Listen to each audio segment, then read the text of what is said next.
Hi everybody, can you all see me and hear my audio? Just comment in the chat section to confirm that everything is working okay.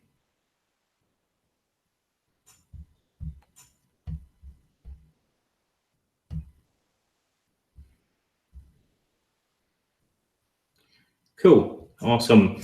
I think there's a little bit of a delay of a few seconds, so I might be a little bit out of sync with your comments. So just going to give it a second for a few more people to join and for you guys just to confirm that you're all set up okay.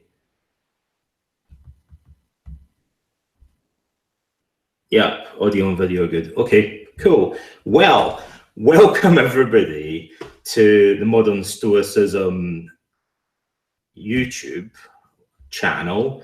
I keep wanting to say Facebook. And on this channel, you're going to find a lot of other resources. I think there's about over a dozen videos here from previous StoiCon conferences that you might want to check out. And we're going to keep putting videos up there in the future. And there might be some more webinars that you'll be able to replay on this channel as well. My name is Donald Robertson, and I am a cognitive psychotherapist with a background in philosophy. And I've written 5 books on philosophy and psychotherapy, mainly Stoicism and CBT, and contributed 4 chapters to other books about philosophy and psychotherapy. And I got into Stoicism about 20 years ago. It would have been 1996 when I finished my philosophy degree at Aberdeen. So as many of you know, a lot of university courses don't really cover Stoicism. But as soon as I finished my degree, I started training as a counsellor and psychotherapist. And that was when I really discovered Stoicism. I was interested in all sorts of different psychological approaches to personal development. I was really into Buddhism at the time. I studied history of Indian religions as part of my degree. I was part of the Buddhist Society. I used to go on retreats and stuff. And I practiced self-hypnosis and meditation. I was interested in Freudian psychoanalysis. And I wanted to bring my interests in therapy and philosophy and personal development together somehow. And Stoicism, for the first time, seemed to offer me something that I could really relate to and a way of combining these interests together. So I got really interested in studying the relationship between Stoicism and CBT in particular. Pierre Hadot had written some amazing books reviewing all the different spiritual exercises in Stoicism.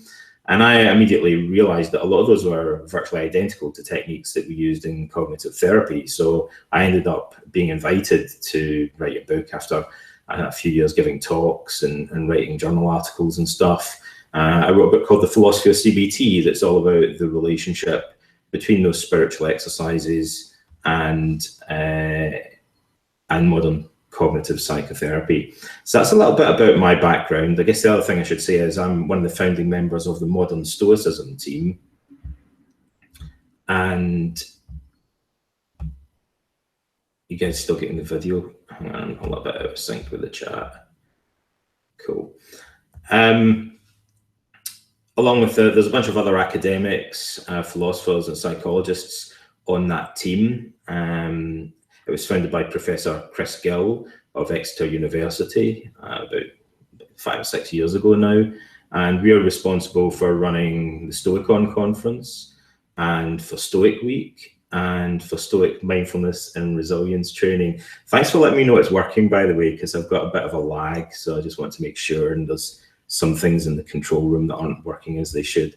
But it looks like from the chat that you guys are all here. I can see there's a bunch of people watching. I think we've got about 40 of you.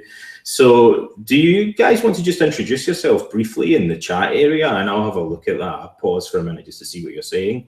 Maybe just introduce yourself, say where you're from. I'm in Halifax in Nova Scotia, believe it or not. I know I might not sound very Canadian. I come from Scotland, obviously. I've lived in Canada for 4 years. So just say hi, introduce yourself, where you're from, you know, maybe what you do for a living, if you're an academic or whatever, anything that might be relevant. And I'll have a look at your comments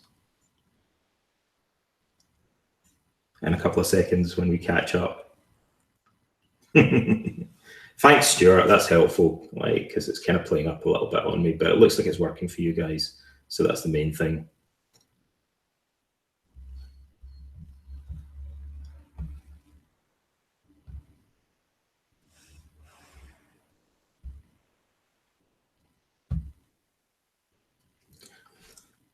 business professor from Canada. Cool. Hello, fellow Canadians. Italy, Wisconsin. Cool. Hi, everyone. You can just keep introducing yourself. And as I'm talking, like if you want to post questions and stuff like that, I'll try and pick out some to respond to. I'll probably do more of that towards the end, because there's some things that I want to read to you and kind of cover. The first thing is, while you're just kind of introducing yourself and stuff, I thought it might be nice for me to read one of my favorite quotes from Marcus Aurelius. And this is a slightly longer passage. It's a couple of paragraphs, but it blew me away when I read it because of its kind of poetic beauty, really, and it encapsulates a lot of Stoic ideas really nicely. Sometimes people ask me, why modern Stoicism? Why would we want to introduce people to Stoicism? What's the value of it, in relation to CBT and stuff? What does Stoicism have that CBT doesn't have? And that's a complicated question, really, to answer. There are multiple answers to it. There are techniques and concepts in Stoicism that we don't find in CBT. Also, contrary to what people often say, or kind of even accuse us of saying, like Stoicism and CBT are clearly not the same thing. CBT is a therapy, Stoicism is a philosophy. And in my book on Stoicism, my first book on Stoicism, I tried to emphasize that at the beginning. I assumed the audience were mainly going to be therapists. And I said, look, Stoicism is much bigger, deeper, more profound in scope. It's a whole way of life. It's a whole worldview. It's a whole set of values. And that's actually of philosophical importance, obviously, but it's also of psychological importance, because Stoicism, although it does have remedial elements like the consolation letters that are maybe written to people who have been recently bereaved, it's mainly geared towards being a preventative approach. And so it differs from CBT in that respect. Generally, CBT is a therapy, it's remedial. People have a diagnosis and they go and seek a treatment for it. And Stoicism offers CBT practitioners what would now be termed a resilience building approach. It would be used with the general population, and it would have a preventative value. And that makes it incredibly valuable from a psychological point of view. And one of the things that kind of makes Stoicism particularly valuable in that respect is that people tend to adhere to it for the rest of their lives. If they really get into it, it becomes a worldview. It's like Buddhism or Marxism or something like that, Christianity. People get into Stoicism and they become a Stoic, and it changes their values and their whole life. Whereas CBT is time limited. You do it for a while and then you stop. And you might kind of go back and repeat some of the techniques. You might remember some of the concepts. But Stoicism is for life, not just for Christmas. And that massively increases its value as a form of psychological resilience building, because it has a permanent effect on people, hopefully. Ironically, one of the things that people remember most from their CBT sessions is a quotation from Epictetus. It's not things that upset us, but our judgment about things. If you speak to CBT clients, that's one of the things that they'll tell you that they took away and they remember years later from CBT. But it's a quote from Stoicism. So Stoicism has this kind of lasting value. And I think part of that, to come round to where we started, is the literary value also of Stoicism. We have less than 1% probably of the original Stoic text surviving today. It's kind of curated in a way, like we have a selection. And to some extent, the texts that we have surviving today are the ones that for about 2,000 years people have thought were worth preserving.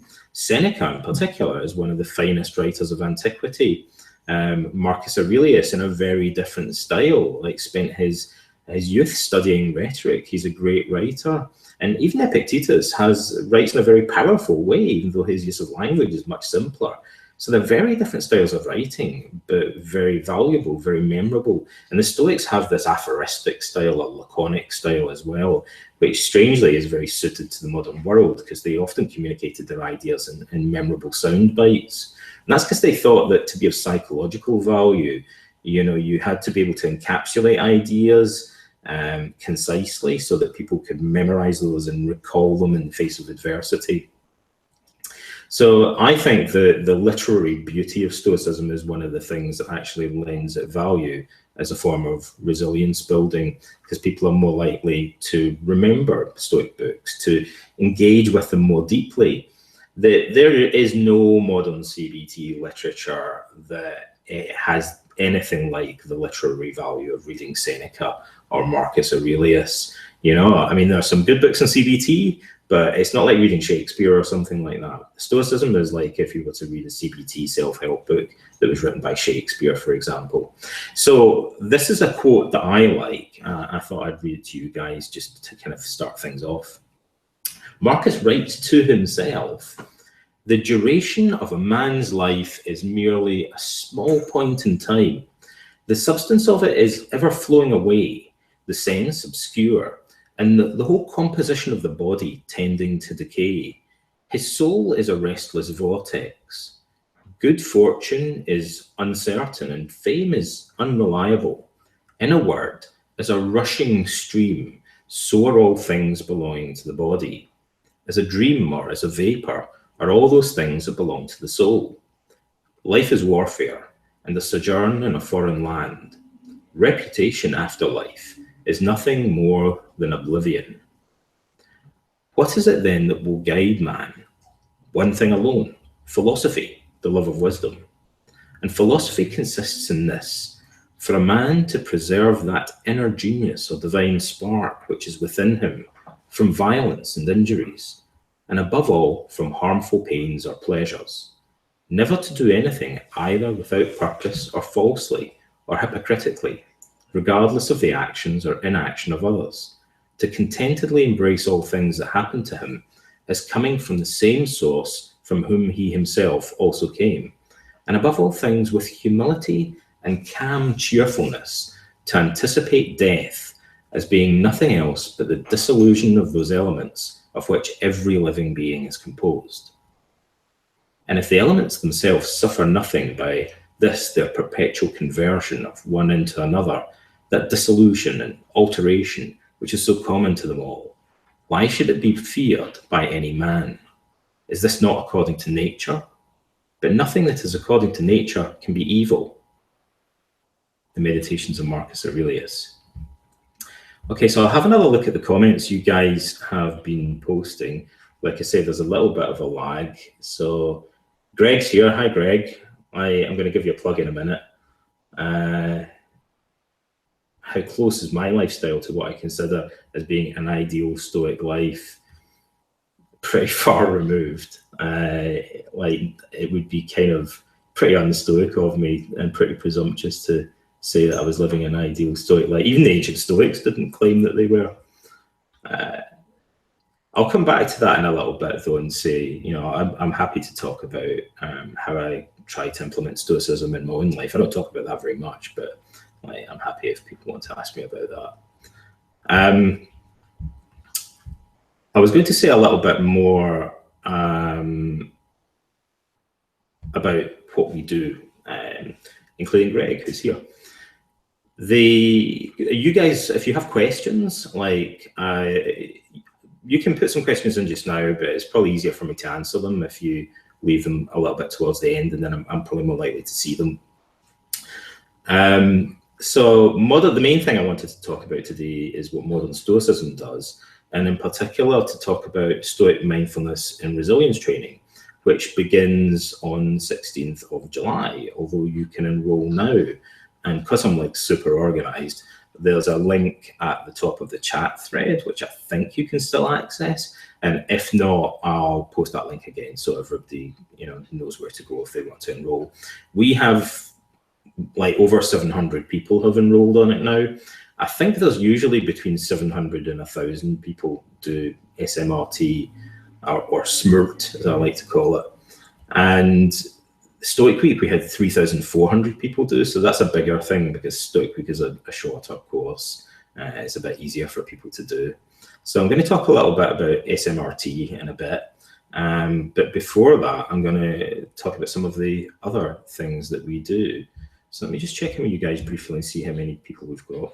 About 40 of you or so. Cool.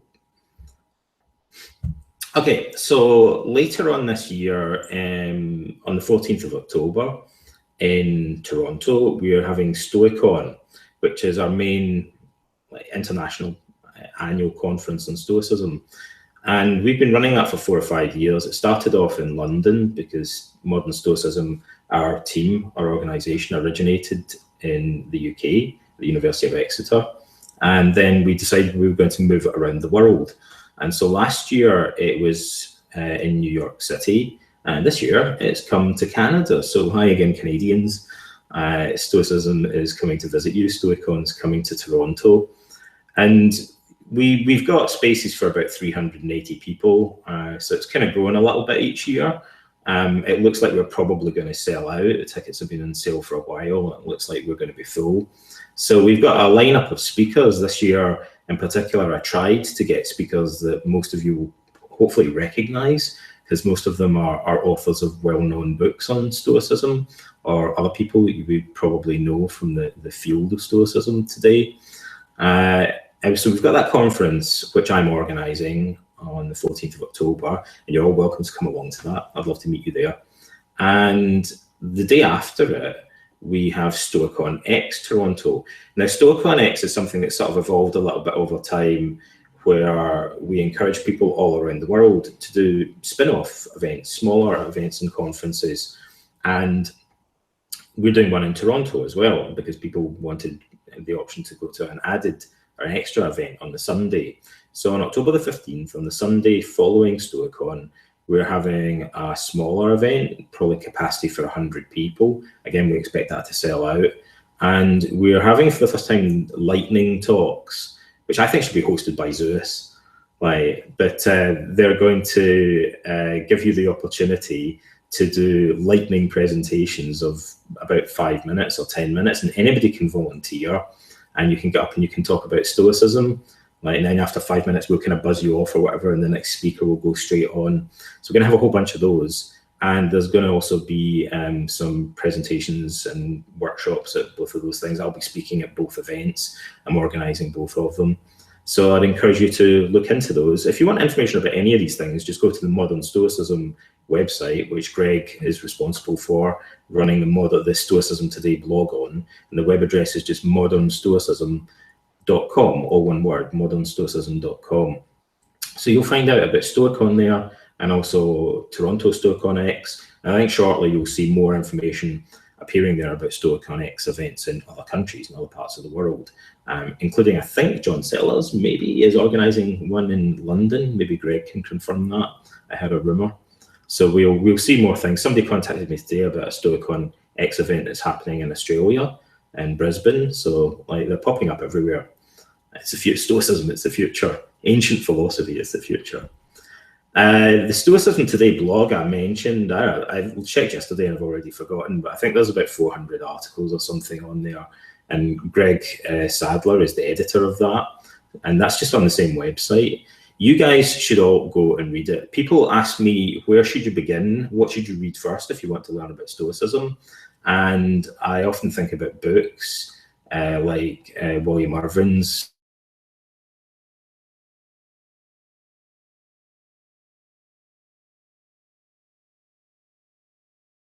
it has a very broad appeal. It's got articles from loads of different people, from academics to therapists to just regular everyday people who have embraced Stoicism and are exploring it from different perspectives. It's so incredibly diverse that it's a really, really good place to start learning about Stoicism.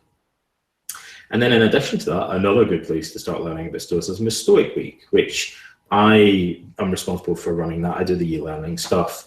And I collaborate more with the other members of the team in designing the content of Stoic Week. Christopher Gill has had a lot of input in it in particular. And that runs for 7 days. And it's kind of a general purpose introduction to Stoicism. And we get a lot of people doing it. 3,400 people enrolled last year. We gather a lot of data from it. And we can see correlational data, demographic data from the Stoic Attitudes and Behaviours scale that we designed. And also we combine that with data from 3 established, validated measures of outcome that measure mood and satisfaction with life and so on. I'll come back to that in a moment. But those are skills that are used in research on CBT and in positive psychology so that we can compare like the effects of Stoic Week and SMRT with the effects of doing other mainstream psychological interventions. Again, we're not saying that that's all that there is to Stoicism. Like, you know, it's much bigger than that, but there is a therapeutic dimension to it. And as we've proven, there are measurable outcomes that derive from it. So it's useful to measure them. And then we can talk to psychologists about that. And it helps to quantify the value in that way. And Stoic Week is also a kind of broad introduction to different aspects of Stoicism as well. And so it's a good thing to do. Like, obviously, we're not suggesting that you can be a Stoic just by doing it for 7 days. But what we're suggesting is you can get a flavour of Stoicism and you can begin to learn about it, and it'll act as a launching point for reading the Stoics and learning more about them and maybe spending the rest of your life embracing Stoicism. But it's a good way to start. And the best thing about it is there's a bunch of other people doing it. So you can interact with them and you can have discussions with them and you can read the stuff they say. So rather than people like myself or other authors, you know, who, you know, maybe, I don't know, like have our own biases and stuff. I'm very into student-centered learning, and I believe that if you just read the comments of other people and the diversity and the range of them, you'll get a hell of a lot from that. And it gives you a more balanced perspective on Stoicism in a way. So by doing Stoic Week, you'll be doing it at the same time as thousands of other people, and you'll get to hear from them, see what they're struggling with, or, you know, the progress that they've made. There's a ton of research in psychology that shows that that's much more beneficial anyway than reading books by experts. Which leads me on to SMRT, or Stoic Mindfulness and Resilience training. Thanks, Greg, for chipping in on StoicOn X, is that right? Cool. And I'll have to come back and answer some of your questions later, I think, because there's quite a big lag on the video and stuff. So I'm a little bit out of sync with you. But SMRT I designed, and it's a 4-week intensive training in Stoicism. It focuses on core psychological skills. So it is not an introduction to Stoicism, although you don't really need to know much about Stoicism to do it. And it's like the people that are doing it, some of them know nothing about Stoicism, some of them have done some of our courses before. We designed it so that we could gather more robust data. It's more modeled on the type of protocol that a cognitive psychotherapist would use in a clinical trial, or trials in positive psychology or resilience building, similar kind of things. And so that it would be, we could get more reliable data, and that we could also do something that was more likely to produce measurable results because it's longer. So we got good results from Stoic Week, but we figured if we redesign things so it was really more focused on training the actual skills, and it was more intense, it lasted 4 weeks, that's more of a normal period of time to go for a measurable outcome from. And so we did that, and I kind of almost warned people off from doing it, because I say, don't do SMRT, like don't do the Stoic Mindfulness course unless you're sure that you're going to be able to see it through to completion. Don't enroll on it if you're going to go on holiday in the middle or something like that, and you don't think you're actually going to be able to follow the process through to completion. So I thought we would only get a select handful of people doing it that were super committed, and we get hundreds, thousands of people, somewhere between 700 and 1,000 people typically do it. The first one, that were over 500 people that did it. We've got over 700 enrolled at the moment. Probably easily reach 1,000 by the 16th of July start date. And people do it, and I'll talk a little bit more about the findings in a moment, but we did get much more tangible results from it, and they're quite significant. Nevertheless, I'll qualify that by saying it still is essentially a pilot study.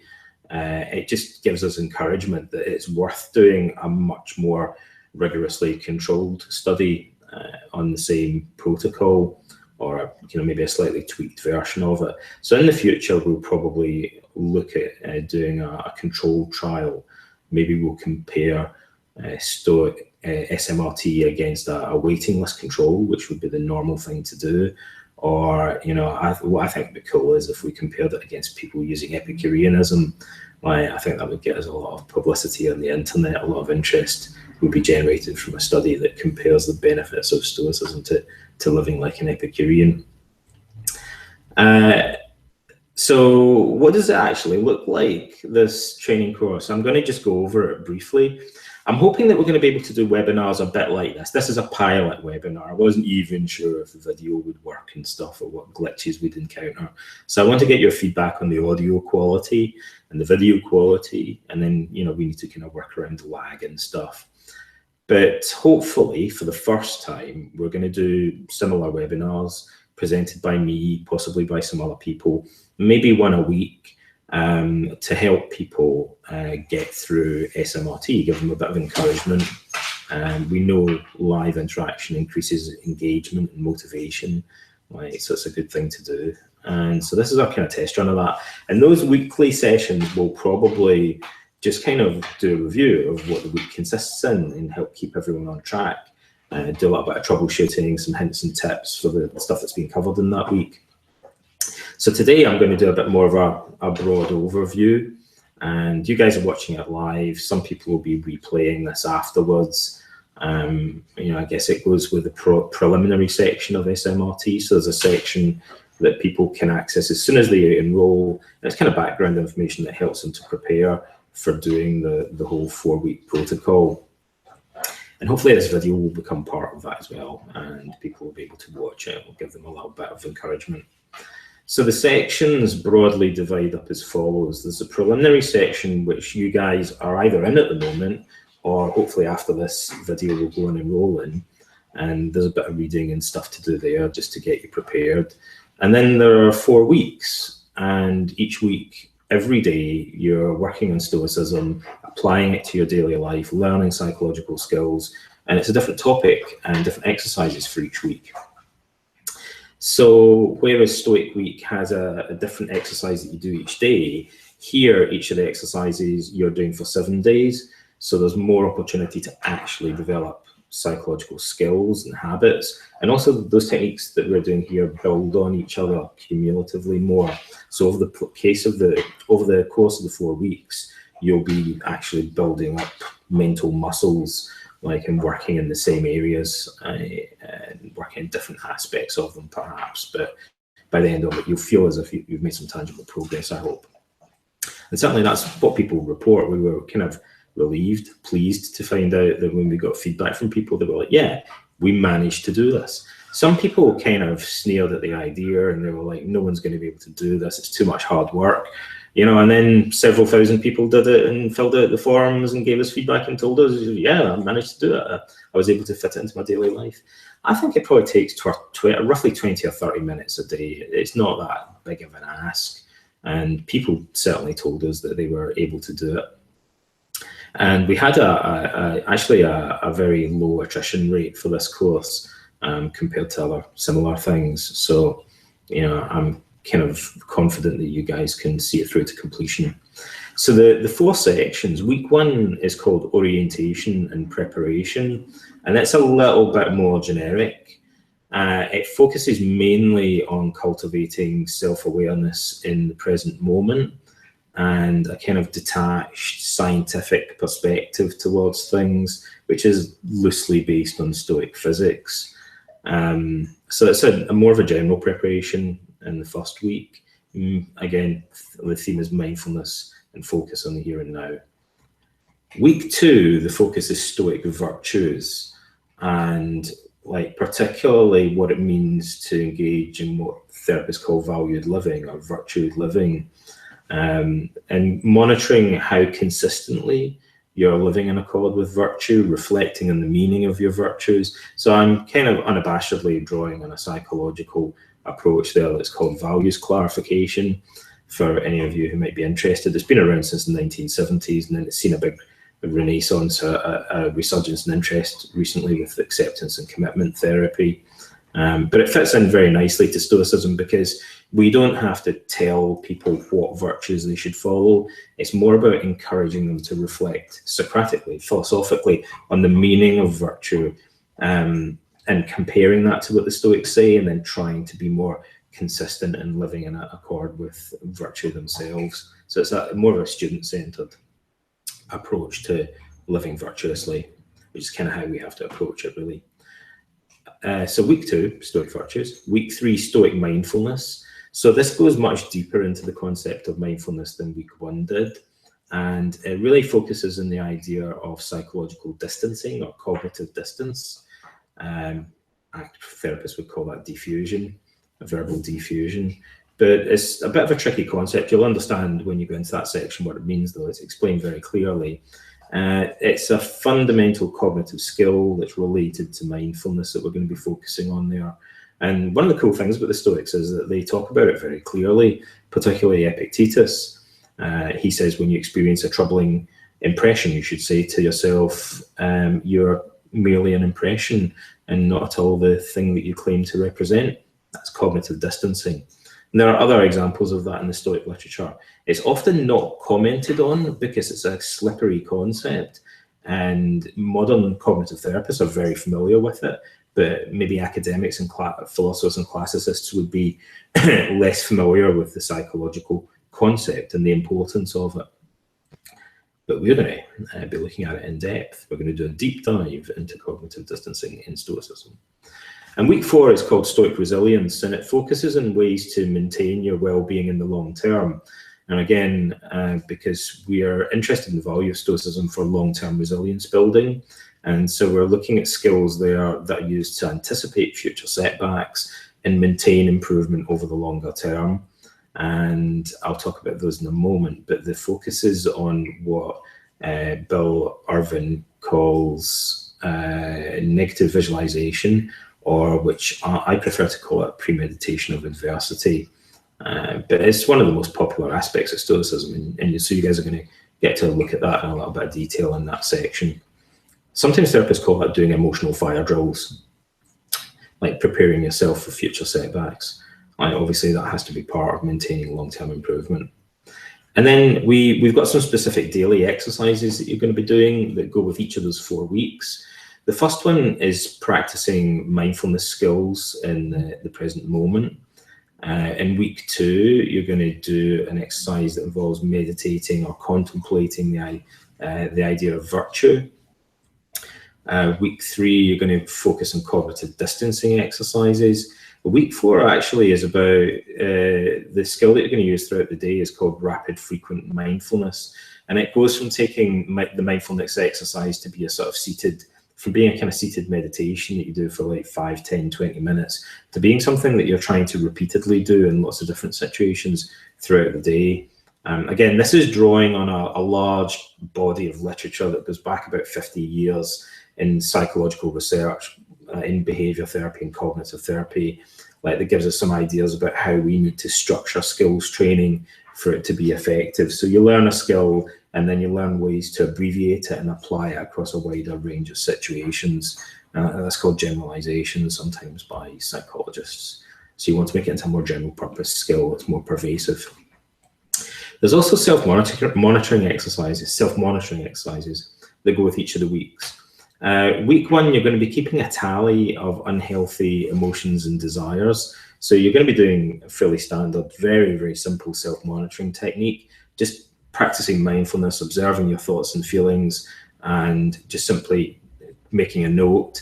That will help cognitive distance. That exercise in itself is known to often have a positive impact on people's thoughts, feelings, and behavior. Week 2, you're going to rate your consistency between your actions and your values, because you're going to be focusing on virtue. Week 3, you're going to do an exercise called worry postponement. So you're going to learn the skill of noticing perseverative thoughts like worry or rumination. And then the Stoics talk about this a lot as well, particularly Epictetus, learning to say, I'm going to come back to that later once my feelings have abated. We know this is a very powerful approach for modern therapy. It's an important component of a lot of other CBT protocols, and it's recognizably there in Stoicism. So we're going to approach it with a Stoic slant. And then week 4, your exercise is going to be to develop what therapists call a blueprint for Stoic resilience. So using Stoic ideas and techniques to plan how you're going to maintain your improvement over the longer term. I'm going to talk a little bit now about the audio recordings, just checking in with you guys briefly, make sure you're still there. We have a bunch of audio recordings. So feedback that we've had over the years tells us, we've had people provide not just their outcome measures on their improvements, but I have some background in instructional design and e-learning. So one of the things that's important to me is to get feedback from people who are using the exercises, from pilot groups like yourself just now, guinea pigs as it were, and then we modify things. So I always think of everything that we do as co-authored or co-created with the participants, particularly the initial cohort of them, who are kind of like a pilot group. And from focus groups that we send bits of exercises out to and get feedback from. So one of the things we know from all the questionnaire data, the quantitative and qualitative data that we gathered, that was analysed and published in reports by Tim LeBon, the audio recordings are considered one of the most valuable components by the majority of people.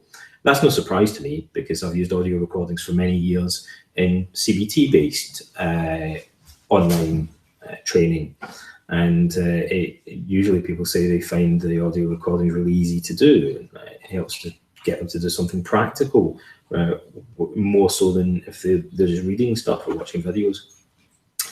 And so we have 4 recordings for you. The first one's 15 minutes long, and it's rehearsal of Stoic Attitudes.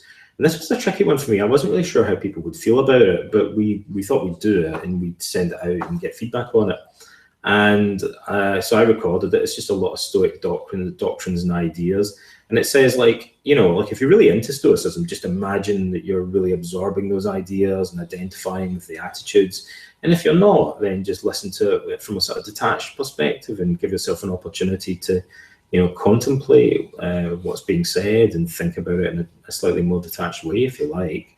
We kind of thought maybe people will think this is brainwashing or something. So we recorded it and sent it out, got feedback on it, and people really liked it, and they said they thought it was really valuable.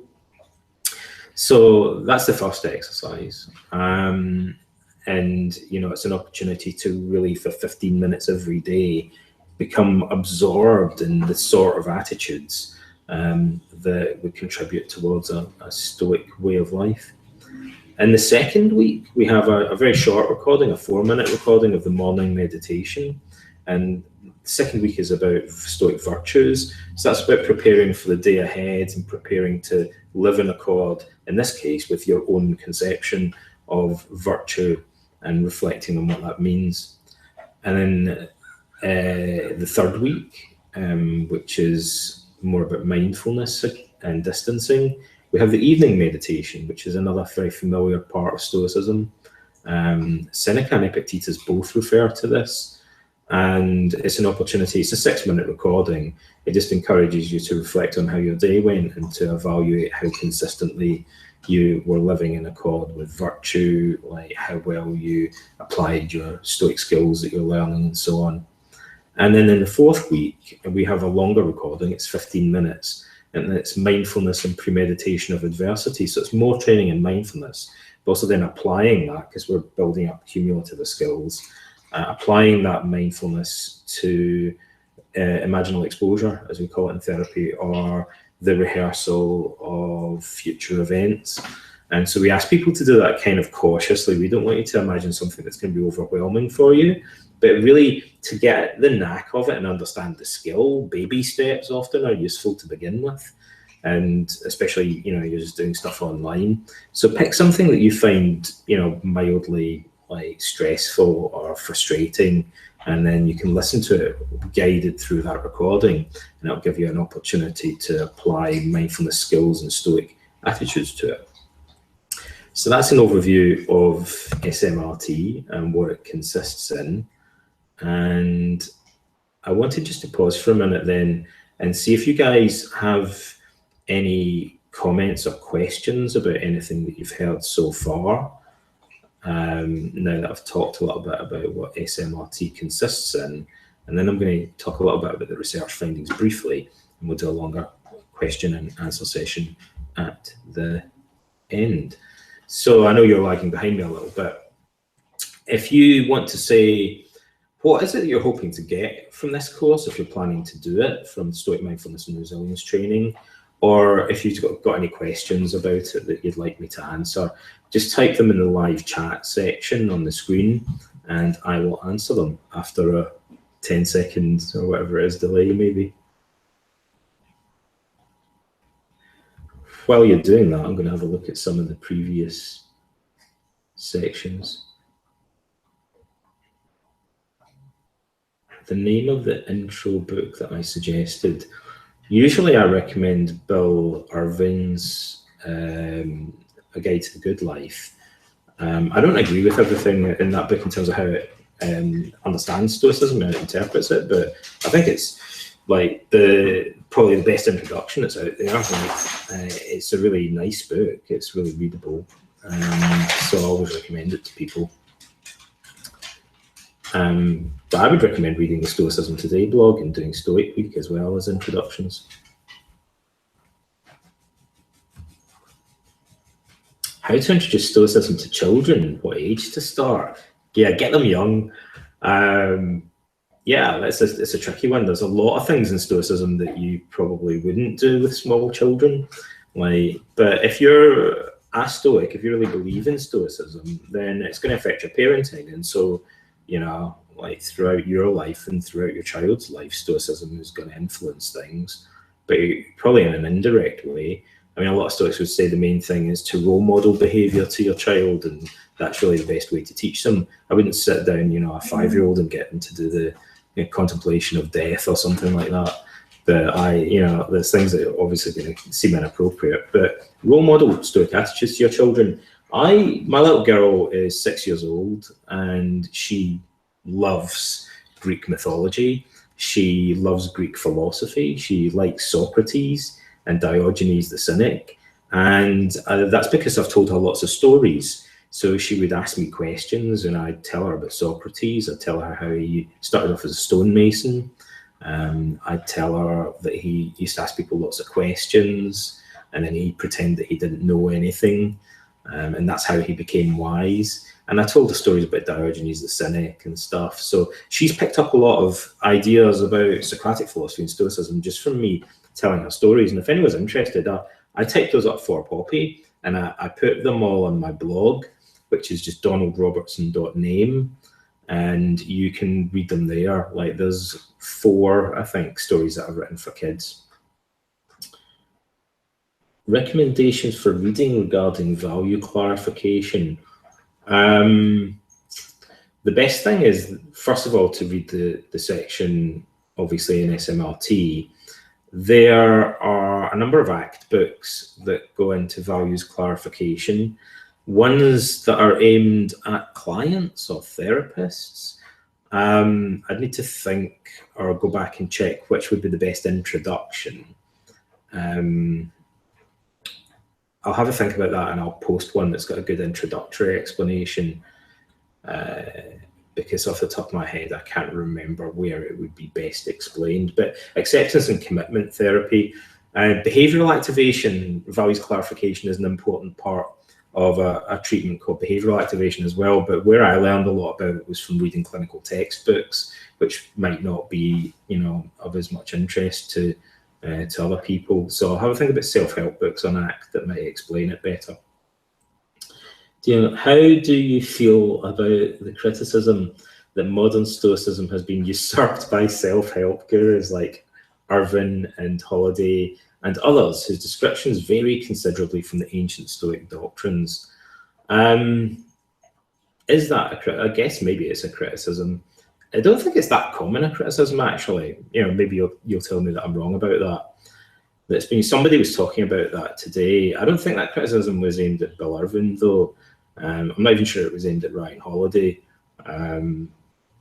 Yeah, it's a tricky one because sometimes people express these criticisms in pretty vague terms, and then it's difficult to understand exactly what it is that they're pinpointing, that they're upset about.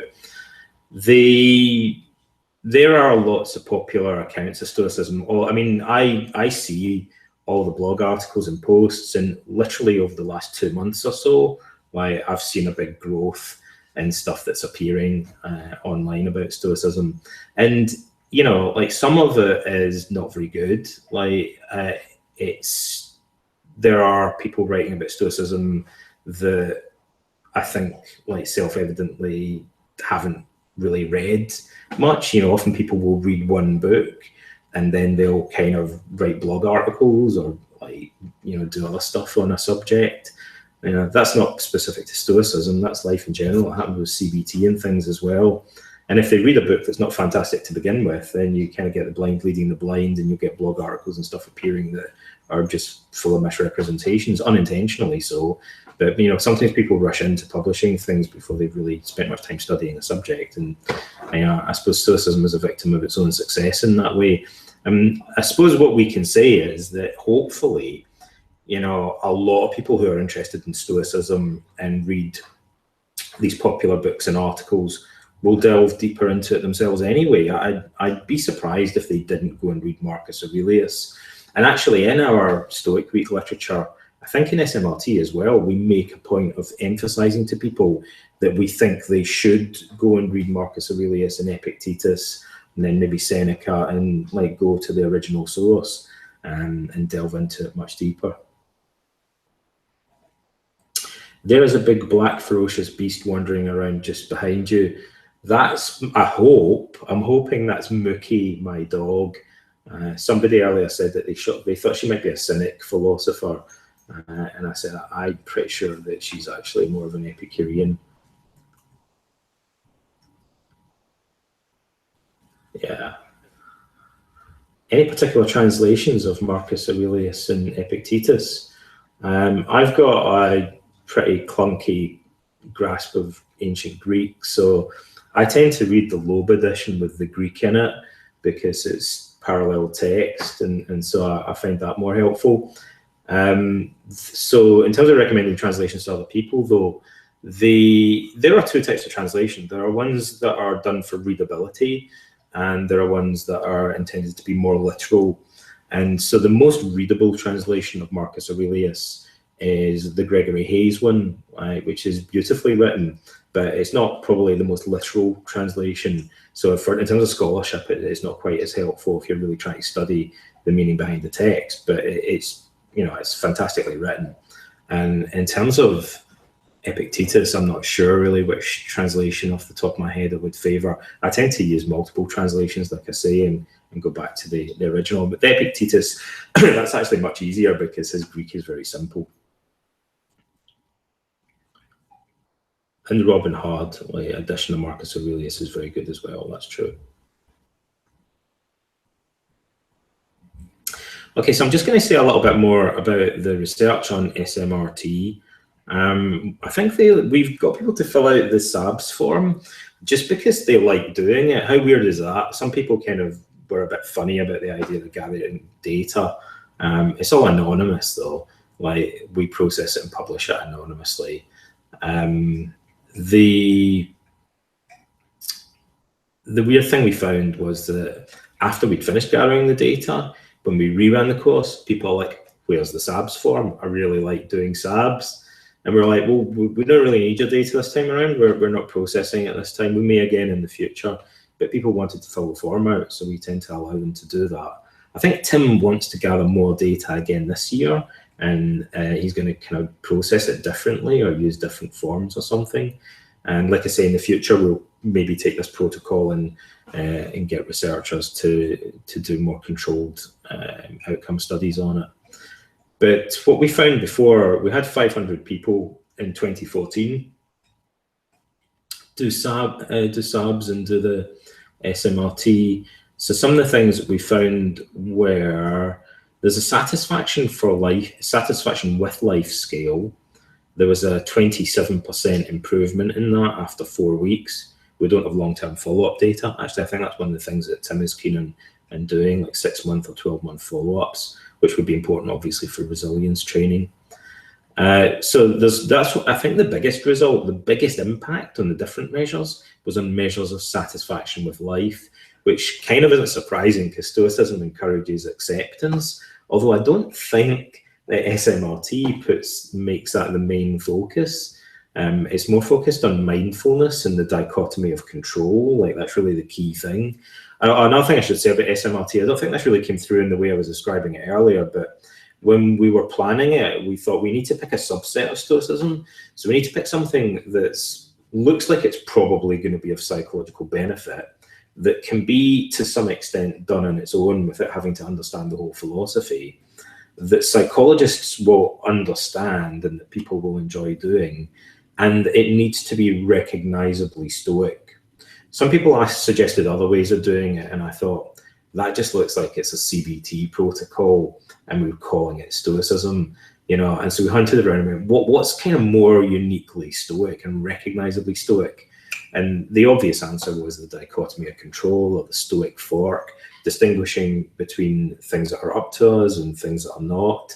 It's the very first passage in the handbook of Epictetus, so it's absolutely central to Stoicism, and most people will immediately recognize it, and it doesn't really have a major direct equivalent in the CBT literature. So even CBT researchers will go, yeah, that kind of looks like Stoicism. And so that's the main theme actually that runs through SMRT, and everything else can be seen as a kind of extension of that, or exploring it from a different perspective or an adjunct to it. So satisfaction with life scale got a pretty significant improvement. The scale of positive emotion that we used, that Tim administered, got a 16% improvement in mean scores. These are all just below double the results that we got from Stoic Week, incidentally. So you do Stoicism, improves your mood and well-being. You do more Stoicism, it improves those measures even more. There's a dose effect, in other words, which is reassuring from a research point of view. The measure of negative emotions actually saw a bigger change. So Stoicism seemed to be better at reducing negative emotions than it was at creating positive ones. So the positive emotions increased by 16%, and negative emotions decreased by 22.7% on average. And there's also a flourishing scale, which increased by 17%. Now, those measures have been analysed in a lot more detail by Tim and for Stoic Week, looking even down to the level of the individual questions within the scales, looking at which items showed the biggest change. And I think even in the SMRT report, we didn't go into as much depth with the analysis, but still, if I remember rightly, it does go into a little bit more detail about the individual scales and the responses that people gave to them. So, data for measures. Let's see.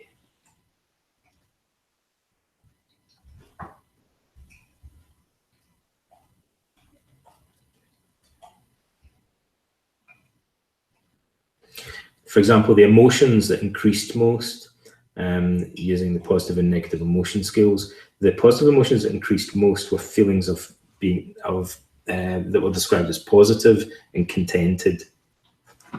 That's not surprising. And the negative emotions that decreased most were described as feeling negative or feeling sad. And the items that changed most in the flourishing scale were the following two specific items. One was, I actively contribute to the happiness and well-being of others, which on average increased by 21%. And I lead a purposeful and meaningful life. So people's responses to that particular item increased by 24%. When I'm describing the benefits of Stoicism, actually one of the ways that we can put it, in addition to just framing it in terms of reducing negative affect, which is actually nowadays seen as a bit of a not entirely satisfactory way of characterizing the outcome of therapy or resilience building. I wrote a book called Build Your Resilience, where I said, I think we should conceptualize resilience building in a different way, not as about reducing anxiety and depression, but as increasing people's ratings of living a meaningful life in accord with their values. And that's very consistent with Stoicism, but it's also increasingly becoming something that modern therapy focuses on. People often make the mistake of assuming that CBT's goals are about controlling negative emotions, and that's not really true. Third wave cognitive therapy now puts much more emphasis on quality of life and people's ability to live a meaningful life in accord with their values. In addition to that feedback, we have, you'd have to read this in the report, I'm probably not going to read it out just now, but we ask people to give like free text responses, like qualitative responses to the course, and some of them are critical, some of them are positive. They're all published in the appendix to the SMRT report. So there's pages and pages and pages of stuff that you can look through from people who have described the benefits, the obstacles that they encountered. There's a lot that you can learn from that. I think of it as a kind of privilege in a way to be able to read this stuff, because it's changed the way that I understand Stoicism and the way that I teach it to other people. And some of it's quite remarkable. There are people talking about dramatic life changes. I'll read one out here because I highlighted it in the report. There's a lady that said, I'm in my mid-70s, so I've come to Stoicism late in life. And all that I can say is this was a life-changing experience doing the Stoic Mindfulness course. I want to thank everyone involved in putting it together for giving us this marvelous opportunity to be introduced to Stoicism, which I think I will continue to learn from. And there's a lot of comments like that from people basically saying that they got quite dramatic personal improvement or transformation from being introduced to Stoicism. So it's very gratifying to be able to read that. That's what we do it for. So I'm just checking back in with you guys, see if you've got any more questions. I think we're reaching time to wrap up. Will I give Mookie a treat? Stop it. Scrap. What are you doing, Mook? Have a treat. So if you want to post your questions while I feed Mookie and I catch up, if you've got any questions about anything that I've discussed, any questions about SMRT or any comments, feel free to post them in the live chat area now, and I'll try to respond to them. And don't let me forget, I said I'd talk a little bit more about to what extent I live like an ideal Stoic or whatever. I'm not sure if that's an entirely serious question, because obviously nobody lives like an ideal Stoic. But, to what extent do I try to do that? Hey, dog. Do you want to be on YouTube? Let's have a look at what you were saying.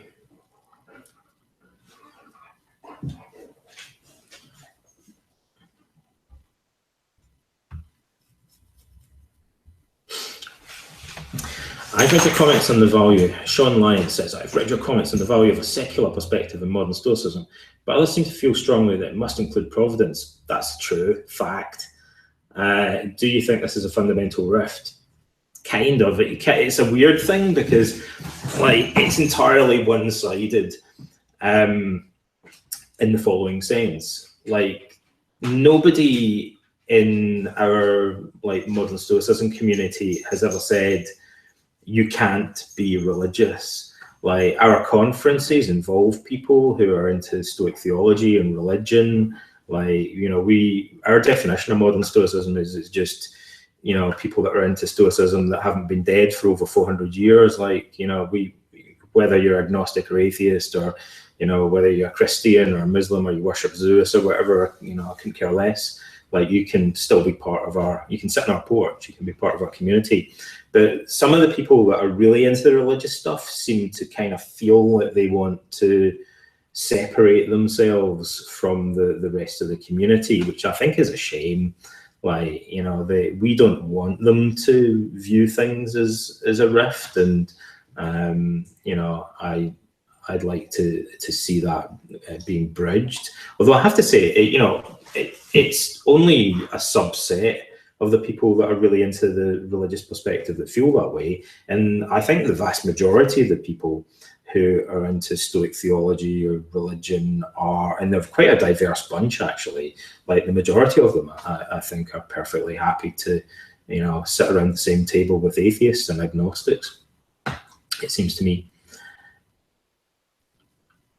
We're having a symposium, Greg says, on the blog about what modern Stoicism means.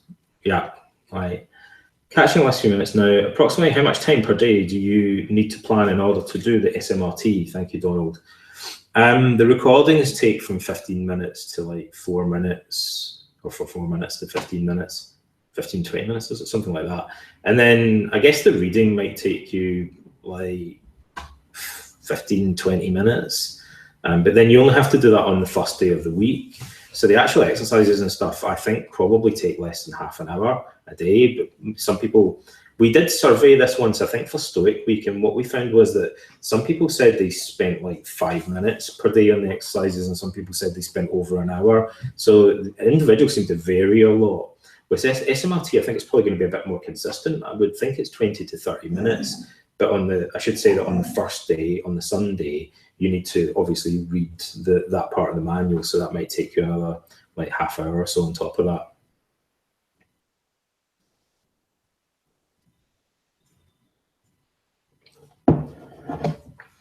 Stuart says it took about 30 minutes per day when I did the last one.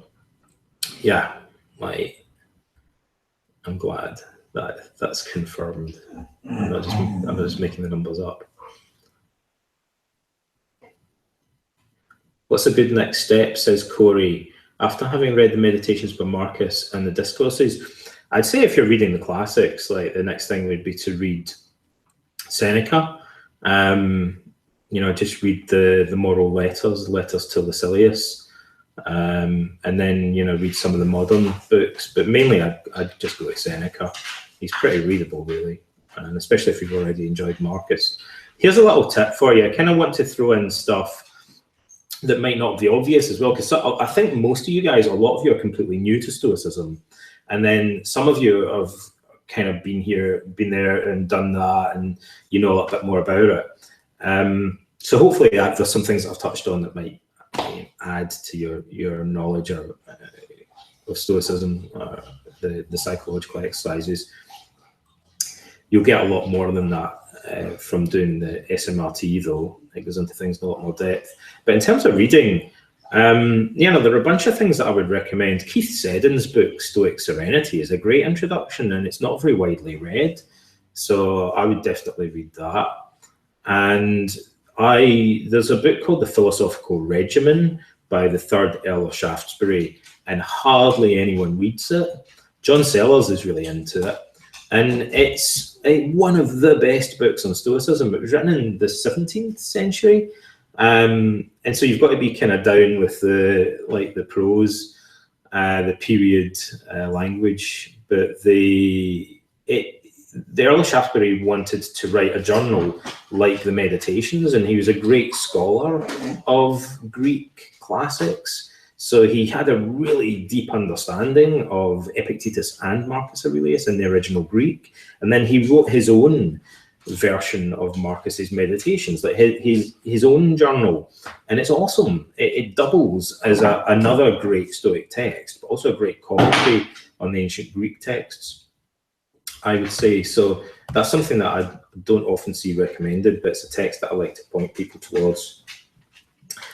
Again, I'm going to go through some of the older comments. If you guys want to just spend a few more minutes posting any other comments or questions that you've got, I'll try to respond to those. Apologies if there are any that I've missed, though.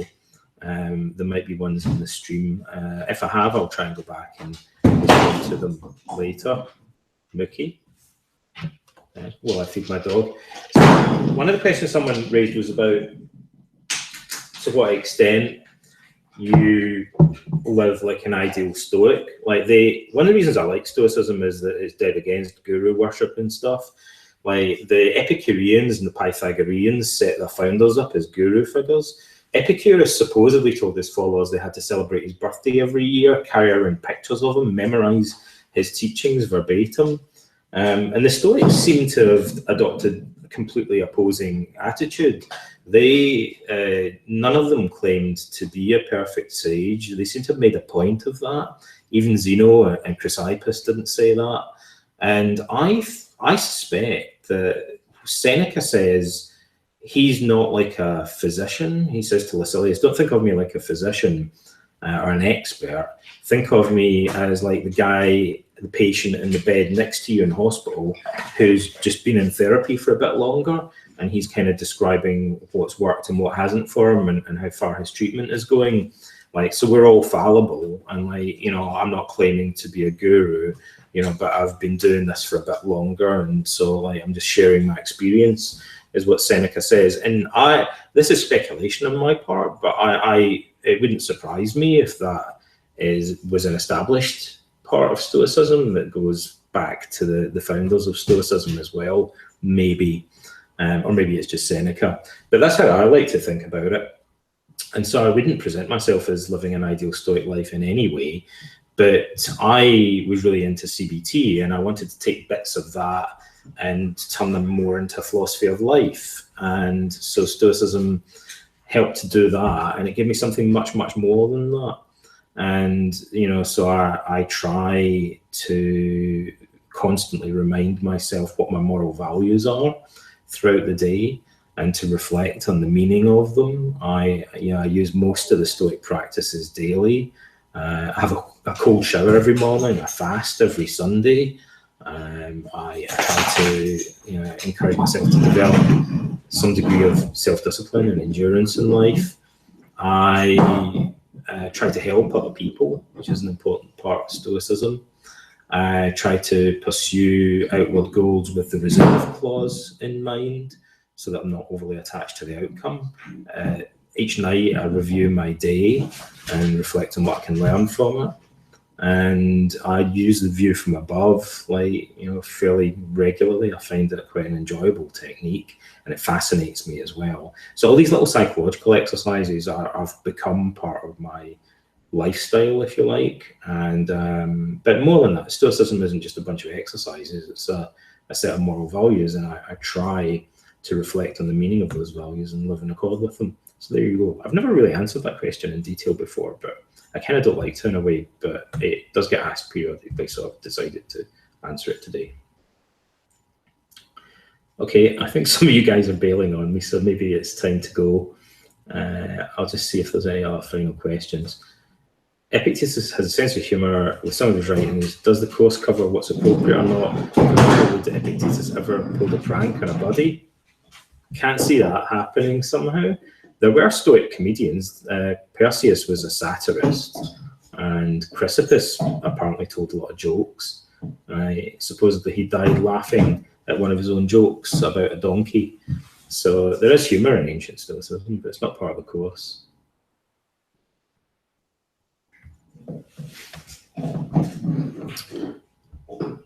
On providence, it's clear that modern Stoicism is okay with atheism, but how do we deal with it when reading Epictetus? I can't always substitute his mentioning of God to the scientific cosmos. I don't know, like, if there's a simpler way to answer that question. There are parts of Epictetus that I can't go along with at all, and then there are bits of Epictetus that I just read as metaphors. What the Stoics say about God is very slippery. Their concept of God is nothing like what most people think of as God today. One of the things we know very emphatically is that they thought of the gods as metaphors of different aspects of nature. So they had a very naturalistic conception of God, but at the same time they think that nature as a whole is provident. So I think sometimes it's worth, look at Cornatus, for example, like the Compendium of Greek Theology. He goes through all the Greek gods in great detail, explaining how they're all interpreted metaphorically by the Stoics. I'm still getting the feed. We've lost the video. Okay. Let's see. Yeah, I'm still seeing video, guys. Okay, so I'm going to wrap things up. I think that'll do for today.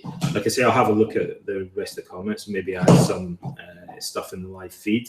Thanks very much, everybody, for coming along and being so patient. I've no idea how long I've been speaking for. Maybe I rambled on a little bit. But I look forward to meeting some of you in the SMRT course. Again, like, I'll post the link in the live chat if you missed that. And to those of you who are watching the replay as well, You can join the course up until the 16th of July, so I look forward to seeing you then. Or after that date, check in at the Modern Stoicism website, modernstoicism.com, and you'll probably find that there's other things that are going on that you could get involved with.